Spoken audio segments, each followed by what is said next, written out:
Race day isn't just about what you do that morning. It's about how you prepare the entire week leading up to it. And when you're a dad, it's not just about crossing the finish line, it's about showing your kids how you show up when it matters most. Today, I'm breaking down the race day prep, the kind that helps you perform your best and still be present for your family. Welcome back to the Hybrid Athlete Dad podcast. Super stoked for you to be chiming in today. Started recording the episode, had to sneeze. Hopefully, it doesn't come up again. Just that time of year again where allergies are running rampant. This morning, I was doing some rows at the gym. I think I sneezed like 4 or 5 times in a row. Eyes watering, not enjoyable. I haven't taken any allergy medicine. Maybe I will. See how the weekend goes. But not to harp on that. Super excited to have everyone here. Thinking about it because I just had to pause the episode and dive right back into it. Hopefully that doesn't happen again. Without further ado, today's episode, I like to go over anything that fitness, nutrition, anything that I think that you may find helpful. I want to share with you before we dive into today's episode. Now, before I dive into today's episode, I obviously want to talk about fitness. I want to talk about nutrition, what's going on. But something interesting. So I was prepping for this podcast. I was getting ready to record. Look out my window, and there's just two horses running through the driveway. We live more out in the countryside, but definitely a little unusual. There is a horse barn, but the horse barn is about probably half a mile down the road, give or take. So definitely interesting to see. After about seeing them run by about maybe 10-15 minutes more, I saw someone corral them with, I don't want to say a lasso, but however they tied up the horses, they got the two horses back and were walking them down the road. So that was a little bit of an excitement today. While I've been running, I've been switching up the music I listen to, whether I'm listening to, and don't harp on them, but say if I'm listening to Nickelback while I'm running, maybe I'm listening to Creedence Clearwater Revival, maybe I'm listening to Creed, maybe I'm listening to 50 Cent. Whatever genre of music you like, I've been really hooked on listening to Avicii. I listen just to Avicii radio on Spotify, and there was one song that came on this morning, and I was running, and I just felt great. The song, the beat, everything was going good, and I looked down, and I was running like a 7:35 pace where I want to stick at 9 minutes, and I ended up just continuing on with that 7:35 pace for like the last minute 20, not minute 25, for the last mile and a quarter. That's what I was trying to say. They're not a minute 25. I don't even think a mile 25 would even make sense. Maybe it would, but anyways, really enjoying that. So recommend checking that out if you're looking for just some upbeat songs. I mean, I've listened to every genre when it comes to running, but totally up to you. Sometimes when I just want to go on a nice, easy long run, I'll throw out some country music and just listen to some Toby Keith and just enjoy the run out in the countryside. But no, that's not too often. The upbeat music definitely pushes myself. It's been very hot since I started. I wouldn't say since I started running, but probably the last 2 or 3 weeks or so. And what I mean for me, what I mean by hot is I ran throughout the entire year, throughout the winter. Most days in the winter here we're looking at anywhere from 0 to 20 degrees on average. There was a couple of days where I ran in the negatives, so was used to that. So when it's 50 degrees, I'm decently warm. There's been a couple of days when I have had to run in the 70s, 80, not 80s, but high 70s, getting close to 80, and it's just taking a little while to get acclimated. Where I don't enjoy running in the cold. I don't think anyone wants to go outside and run when it's 10 degrees, 0 degrees out. But the nice part about running in the winter is that for the most part, I dress warm. I'm going to be warm within like a mile or so. Well, when I'm hot, I can't, like, there's no shade. If the sun's high in the sky, there's no real way for me to cool off on that run. So they have their ebbs and flows. It's nice being able to go out when it's 70 degrees and it feels great to run, but definitely taking all of that adjustment in and getting acclimated to the heat. And I really experienced this when I went on a 10-mile run and it was just hot. It was, and again, depending on where you're on in the country, hot for me right now this time of year is 70. So 70 degrees, 10-mile run. Usually lately on a 10-mile run, my legs might be a little sore when I'm getting to like mile 9 or so. But this particular run, it was just hot. I don't think I chose the right route to run. I was like 5.5 miles in, and the legs were just shot. They just were like concrete blocks on my legs, but stuck with it, continued to push forward, and ended up, I wanted to finish that 10-mile run because that's what I do every other week, and finished that 10-mile run. And it was interesting because about, again, 5.5 miles in, legs are really sore. Not so much dogging it for the last 3 miles, but just grinding, really just grinding out those last couple of miles there. And usually when I run on my 10-mile run, I'll wake up the next morning and my legs they'll be fairly sore. They weren't sore at all, which was it was interesting because I'll go off, I'll run 9 or 10 miles, or 10 miles, not 9 or 10 miles, 10 miles, and my legs will be sore, but I'll feel again pretty good to mile 9. And not that I can't, not that they don't really feel like concrete blocks at mile 9, but you can feel a little bit something going on in your leg. So it is interesting. And then this time I'm feeling it like 5.5 miles in, but the next day I wake up and my legs aren't sore at all. I ended up going on and doing a 5-mile treadmill run the next day. I think it was like downpouring. I don't mind running through a little bit of rain, but no one wants to be out there when it's downpouring. Your shoes get soaked right away. It's just, if I have the option to go inside and run instead of getting absolutely soaked, I'm gonna do it. I run through rain, I run through a little bit of slush, I run through hail, but it's more like when I run through hail, it was like I didn't see it when I started, and I was already out there running.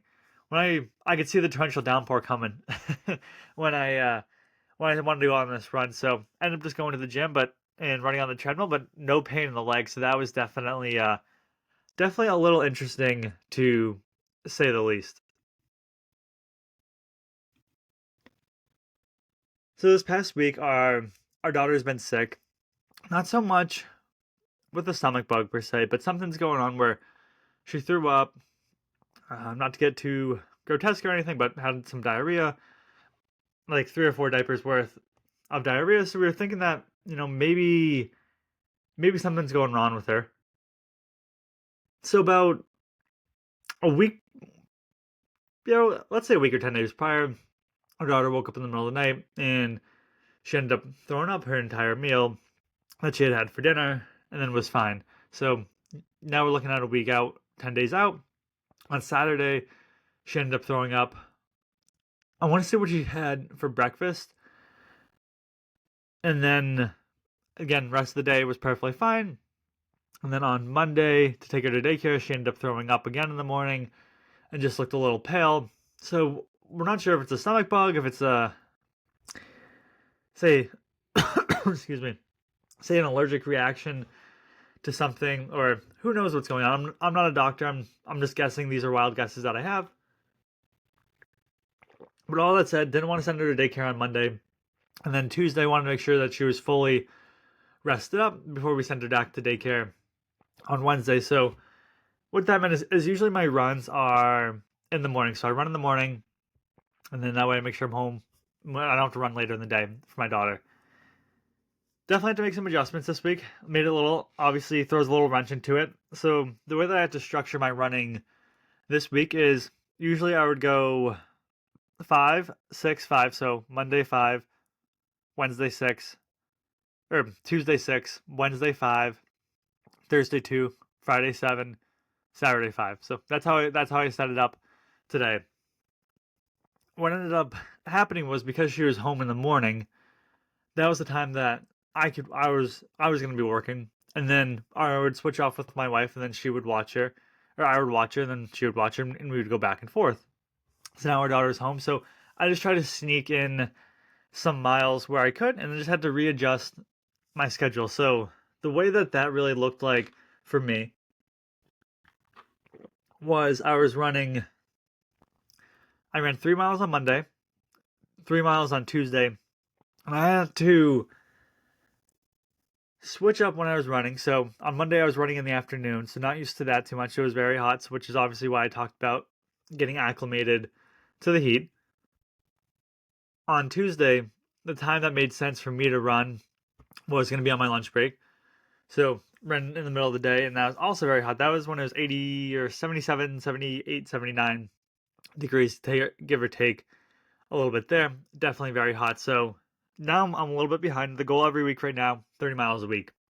So what I ended up doing was, so I ran 3 on Monday, 3 on Tuesday, so that's 6. Wednesday I ran 6 instead of 5, so I did that. So now I'm at 12. Thursday I ran 2 at the gym like I planned in the morning. I ran on the treadmill, and then once I got home I ran 4 more. So that ended up being 6, so now I'm at 18. And then Friday run 7. That'll put me to 25, and Saturday we'll run another 5. So a little bit different than how I usually run throughout the week, but sometimes you just have to make adjustments. That's part of being a dad. Things are going to come up. I didn't expect my daughter to get sick. Obviously, she did. Let me make some adjustments and let me get my miles in, but maybe I'm getting them in a little bit differently. Something I did get, which has been very enjoyable this week, was getting new running shoes. So it's nice with my Garmin watch, I can track how many miles I log in a pair of shoes. So I set it up for every 400 miles to go out and get a new pair of running shoes. So I saw the 400 miles come up with the running shoes that I had, and I'd get a new pair right away, but honestly, I probably should have, but I ended up doing it because I know that from time to time I run on the treadmill, so I know it probably wasn't exactly 400 miles. With that said, check this past week, I was at about 550 for the shoes. Realized, yeah, it's time to get some new ones. I've definitely run more than I expected to in these shoes. So I ended up going online, and I had been using the Hoka Clifton 10s or the Hoka Clifton 9s, I should say, for my running shoes, the last 2 pairs that I've had. When online, I saw that they had the Hoka Clifton 10s that came out on April 15th. So it was just good timing. Bought those shoes. I used them for the first time today and just really enjoy them. They were an awesome pair of shoe. I don't know if it's because if it's the first time it's just like a new pair of shoes, or if they just feel so much better than the Clifton 9s. But I really enjoyed them, and they have been a great quality pair of shoes. So hopefully they'll continue to be a good pair of shoes.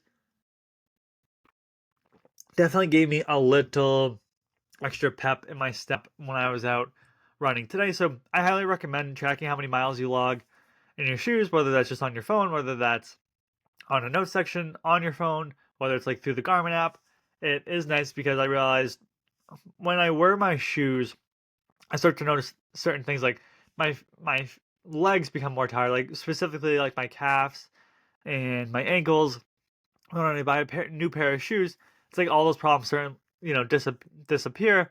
I think it's because all the tread has typically been worn out on those shoes, and then I'll use them if I'm running on the treadmill at the gym. But other than that, I won't use them again. I honestly just turn them into a pair of shoes that I wear out when I just want to go on walks and different things like that. So I don't get rid of them completely. I just decide I'm not going to run in these shoes anymore. So highly recommend checking out the Hoka Clifton 10s if you already haven't done so, or if you're in the market for a brand new pair of running shoes. With all that said, let's dive into today's podcast episode, which is the Hybrid Athlete Dad's Guide to Race Day Prep. So let's say you're a week out from your race. So it's a Saturday. Let's say make it something easy. It's May 1st, a Saturday, and you're running May 8th, a Saturday. So you're looking at a week out before you have your race. What I recommend is that you taper your training. What I mean by this is managing your strength and endurance workouts without overdoing the workouts that you have.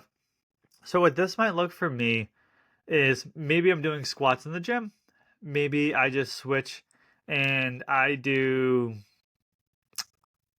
let's say goblet squats or kettlebell squats, or I really drop the weight on my squats where, yes, I still want to be pushing myself in the gym, but I'm only pushing myself so hard the week before a race that it takes out of everything that I have.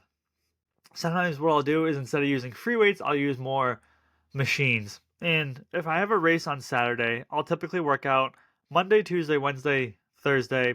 And I always take the day off before the race, so I always make sure I take that one day off. Maybe you should take off more. I don't know. That what works best for me, having just at least one day off before that I have the race.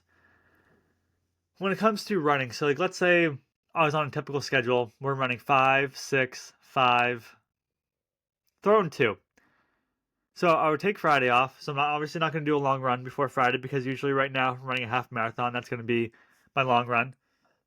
Usually what I like to do is I'll pull those runs back a little bit. Maybe I'll go 4 miles or 3 miles, 4 miles, 3 miles, and then maybe that Tuesday and Friday I'll do 2 miles, 1 mile. So do a little shakeout run, maybe 3 miles, 2 miles, whatever it may be. That way I'm not putting in as many miles as I normally would. That way my legs can feel more rested, but I want to keep running. I don't want to just stop running, but I don't want to be running like where I am right now, where I'm running and lifting every single day, and then I have the race the next day and I can't compete the best that I can. You're going to want to prioritize, if I could say that word correctly, prioritize your sleep and recovery. Your sleep is non-negotiable. You have to be getting good quality sleep when it comes to your race. You don't want to show up groggy. You don't want to show up tired. You want to make sure that you can perform at your absolute best. One aspect that it comes to race day prep is, I think, people overlook, but is the family planning aspect of it. And what I mean by that is communicating the schedule of the race with your spouse, whether that's your husband, whether that's your wife, ahead of time. So for me, if I know, okay, I am, say, let's just say the race at 8 a.m., make it simple. I want to, and the race is 30 minutes away. Okay, so worst case scenario, 7:30 to get there by 8. Obviously, I don't want that. I like to show up at least like an hour before the race. So let's show up. So if we want to get there an hour before the race, we are 30 minutes away. Then we want to leave no later than 6:30 in the morning, and then I plan back. Okay, if I'm going to be getting up at 6:30 in the morning, then I want to get up probably about 5:15 ish to make sure that I can get up and I can have a good breakfast before I do my race. Now, so that's what the race day prep looks like. It's pretty standard. Now, the night before the race, I always like to do a a gear check.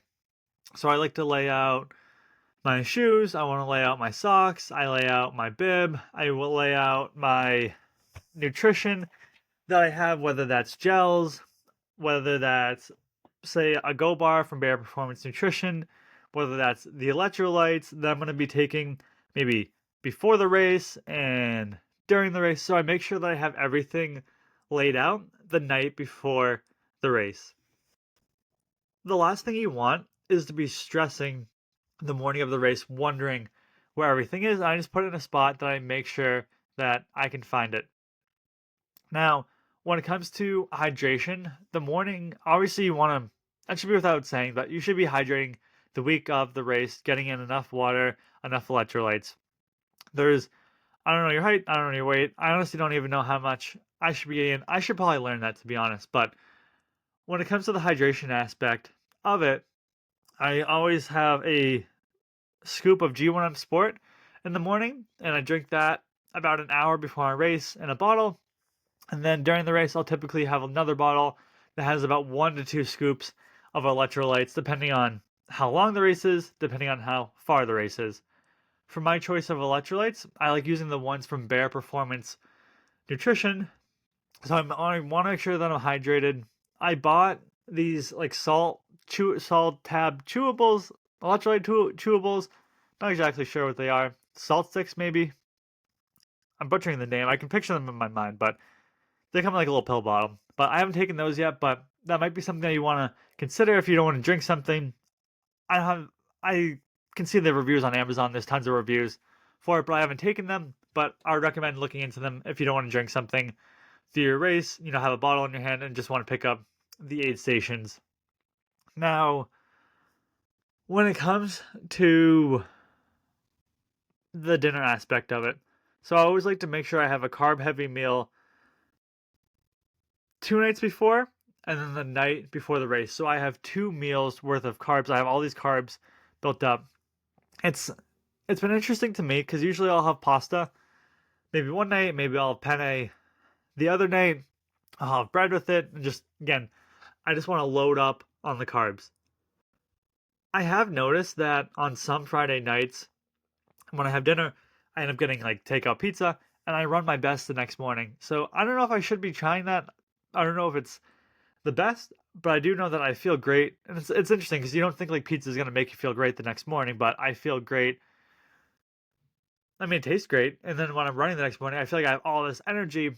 So that might be something I look into, but I don't want to give that as a recommendation. I will just say that I like to have pasta 2 days before, and then again, another type of pasta the day before, and just absolutely load up on those carbs so I have all that energy when it comes to running. Okay, so we've gone through the week before the race. We've gone through the night before the race. Now we have our race morning. So, like I told you before, you want to have your morning routine. So you have your wake up time. So again, the race was at 8. I want to wake up at 5:15. That way I can get out the door by 6:30. I already planned exactly what I'm wearing. I planned my nutrition for the day. So I have that all set up. But part of the morning routine is, what am I going to have for breakfast? So when it comes to breakfast, what's worked for me for a half marathon was I had a bagel, I had a yogurt, and I had a Cliff Bar. Maybe a banana. I can't exactly recall. It's just been a little while. I learned when I have my bagel, I just had it with butter on it. I had the yogurt, I had the Cliff Bar, and then maybe a banana. I learned for the half marathon, that's fine. When it comes to the full marathon, I needed more calories than what I had been getting in. So I'm still trying to figure out. I think next time I want to do a bagel with peanut butter, with honey, tracking how many calories that I'm getting. Maybe I do more bars. Maybe I bring a bar with me when I'm on the course, because that's what really hit me about 3.5 hours into the marathon, about mile 21 ish, 22. Besides my legs absolutely killing me, is I just had no energy. And I think I just look back, and over the course of the marathon, you're breaking, or you're losing, I don't know what the exact term is, but you have about 3,000 calories that you're losing. So I only had 500 calories for breakfast. No wonder I'm absolutely exhausted during this stage of the marathon. When you are eating breakfast for your race, I recommend that you don't wait until race day to have something, whether this is nutrition, when it comes to gels, electrolytes, or even your morning breakfast. Make sure that whatever you train with, whatever you have for breakfast, you ran on that before, because you just don't want to have something that you haven't had before, and maybe you get cramps, maybe you're sick to your stomach. You don't want to enjoy that. So when it comes to race day, don't try anything new. I like to keep it stress-free on my race morning. So I like to say that you want to have some buffer time for unexpected delays, especially if you're bringing family. What I mean by this is, even if I want to plan to leave at 6:30 in the morning, maybe we should plan to leave at 6:15 in the morning. We have a almost 2-year-old daughter. There's going to be unexpected delays that come up with her. Maybe she doesn't want to get dressed that day. Maybe she doesn't want to wake up. Maybe she doesn't want to eat breakfast. Maybe she wants to keep playing. There's any whole host of reasons why there could be an unexpected delay. As an example, when I went to do my marathon training, not marathon training, I went to do my marathon the morning of, getting in the car, getting ready to go run the marathon. My parents had come up from Massachusetts. They brought their dog, Jerry, and Jerry got out. and he's a black lab, and he was running around the yard in the pretty much the pitch dark, and they were scrambling to get him back into the house. So that took a little bit of time to get him back into the house, and I am lucky enough that I created this buffer time in case something came up. So you just never know what's going to happen. What is your mindset when it comes into your race? For me, it's always just focusing on the execution. It's never about perfection. If it was perfection for me, I would be running 4-minute miles the entire race. It's all about, can I complete this race? Can I give it everything I had? Can I finish the race and look back and not be like, oh, I probably could have gone a little faster. Why did I stop pushing myself here? And that's what I like to think of myself when I'm running, that I gave it my all. I pushed myself. Maybe I'm not the fastest person, but I gave it my all, and this is the best time that I could possibly do. When it comes to the race itself, how can you involve your kids? How can your family be a motivator, not a distraction? I've never thought of my family as a distraction in any way, shape, or form when it comes to the race. They have always been motivators for me when I'm running these races and I see them. Let's say I'm running a half marathon, I see them mile 3 or 4. Maybe I see them mile 6 or 7, mile 10. And it just gives me that motivation. And I find that when I'm running, it's almost like I'm looking for them the entire time that I'm running. When I'm running my marathon, having my parents there, that gave me an unexpected boost to just continue on. They drove all this way. They drove 3 hours to see me run this marathon. I'm going to finish this marathon. Not that I don't care how long it takes me. I don't want to do a 7-hour marathon. But when the going gets tough, when I'm in pain, I'm going to push myself. So you've gone the week before the race. You have the night before. You've gone through the race morning. Now, gun goes off. Air horn goes off. Now it's time to start the race and get going. So when you have your race, what is your pacing strategy? And you want to stick to your plan. So for me, when I'm running these half marathons, I have one simple goal: run under 2 hours. What does that look like? Under 2 hours is give or take about 9 minutes per mile. So I know that when I'm running, I want to be under 9 minutes per mile. I find that there's been times where you get that adrenaline at the starting line and you go off, and maybe the first mile I run at 8 minutes, and then I'm sucking wind by the end of it. That's not where I want to be. I want to be at 9 minutes. I want to be at 9 minutes. So that's where I'm going to be. Maybe I end up starting off at 8:30, 8:45, and I just find a nice consistent pace, but I'm not absolutely killing myself. So you just want to make sure that you stick to your plan that you have laid out. And if I have a little bit of extra energy at the end, then I'm going to send it. I'm going to push myself.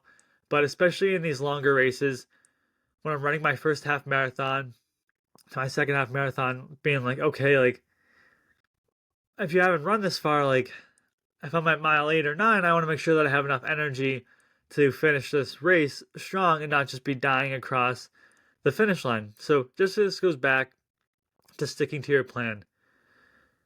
Just sometimes hitting the mental reset and using my family as an inspiration during the tough moments. Maybe I'm a mile 20 of the marathon, a mile 12 of this half marathon, and I just have to dig deep and I have to finish and just remind myself, like, my daughter's watching, my wife's watching, my parents are watching.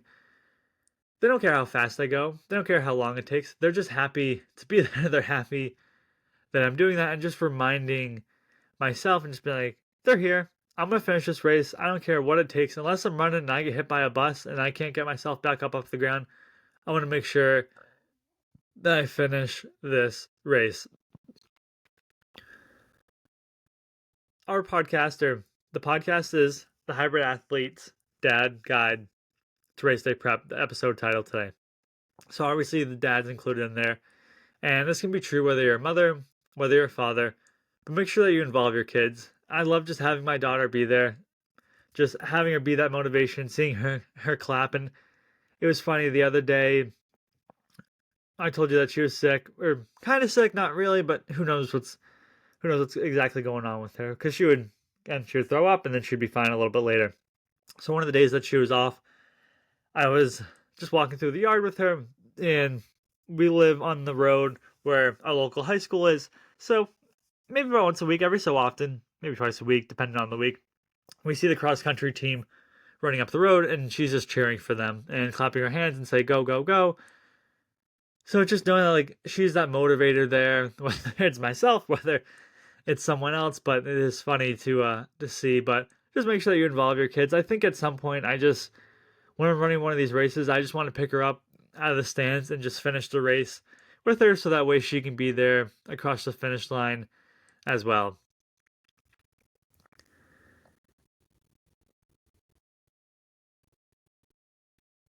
When it comes to the race itself, just listen to your body. You know when it's time to push forward and when it's time to ease back. And when it comes to these races, again, especially I'm just coming from the standpoint of really a half marathon. But if you push yourself too early, you're going to regret it later on. But you don't want to go too slow that you regret it later on because you ran slower than you expected. So it's just trying to find that balance. I think really that experience comes from just going out there and running races, getting a feel, going on these long runs, and I'm like, okay, mile 9 or 10, that's when my legs start to get a little sore. So I want to make sure that I have some left in the tank, but I don't want to be. There's been runs where I finish 10 miles and I'm like, oh, I could go another 10 miles. My legs feel great. Yeah, that's good when when I'm on these runs, but at the same time, I want to make sure that I spent as much as I thought possible out there on the course and that I left it all out there. So now you finished the race, so you've gone off, say you completed your 13.1, your half marathon. Now what? Now it's all about cooling down, it's about nutrition, it's about hydration. When it comes to me for cooling down, I like to make sure that I stretch, especially my back. I like to do different back stretches. I found this gentleman on YouTube. I can't remember his name, but he has great back stretches. So just type in stretches for after your run, and I like to do that. I like to make sure I get nutrition, whether it's getting in more electrolytes, whether it's getting in more carbs.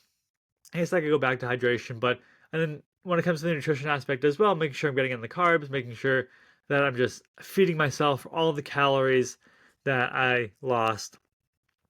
Favorite part about post race is being able to have that family time. It's about celebrating with my family, going over, hey, here's what I experienced in the race. This was the high, this was the low, and just giving them that quick 10-minute recap and just talking to them. It's just I really enjoy that part of the race. It's almost like reliving it over and over again. And that takes me into my next point, which is reflections of just I like to take some time after the race the next day and just write down, here's what worked for me during this race, here's what didn't work for me during the race, and maybe what I would tweak next time.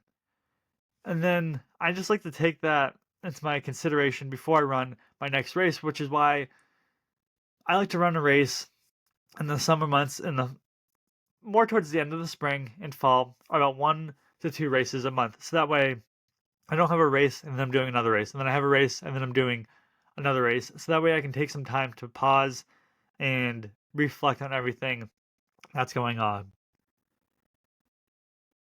The key takeaway that I want you to get from this episode is that preparation is about your energy management, your mental readiness, and your family communication. And I want you to remember that you're not just racing for yourself, but you're setting an example for your kids. I really hope you enjoyed today's episode on the Hybrid Athlete's Dad's Guide to Race Day Prep. Again, I'm no expert. This is just what works best for me. I would love to hear from you on your race day prep, see how you prep for these races that you're doing coming up. But again, really hope you enjoyed today's episode and tune into next week's episode where I discuss how to cross train, which is running and lifting without overtraining.